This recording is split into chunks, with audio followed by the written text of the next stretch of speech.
আসসালামু আলাইকুম প্রিয় ফাউন্ডার্স বৃন্দ, আপনারা যারা গতকাল রেজিস্টার সম্পন্ন করতে গিয়ে আটকে গেছেন, মানে রেজিস্টার হয়েছে কিন্তু জিমেইল থেকে অ্যাক্টিভেট করতে পারেন নাই, এর ফলে আপনি লগ ইনও করতে পারছেন না, টেনশনে আছেন যে এখন আমার কি হবে।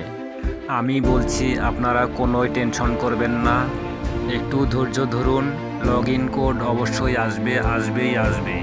গতকাল যারা সকালে করেছে তাদের মধ্যে কারো হয়তো বা গতকাল বিকেলেই আসছে, আবার অনেকের রাতে আসছে, কারো কারো আজ ভোরে এসেছে, এমনকি কারো কারো আজ সকালেও এসেছে এবং এখনও আসতেছে। আপনার লগ ইন কোড যদি এখনও না এসে থাকে তবে ওয়েট করুন, অবশ্যই আসবে। যে জিমেইল দিয়ে করেছেন সেই জিমেইলটায় মাঝে মধ্যে খেয়াল রাখবেন। তবে আপনি শুধু জিমেইলের ইনবক্সেই দেখবেন না, আপনি জিমেইলের স্প্যাম নামক একটা অপশন আছে, সেই স্প্যাম অপশনেও দেখবেন।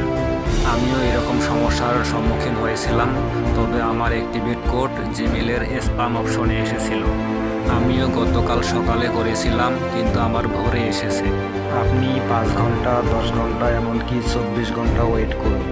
আপনি আরও 5 ঘন্টা 10 ঘন্টা এমনকি প্রয়োজনে 24 ঘন্টা অপেক্ষা করুন। একান্তই যদি জিমেইলে কোড নাই আসে, তারপরেও বুদ্ধি আছে, হতাশ হবেন না।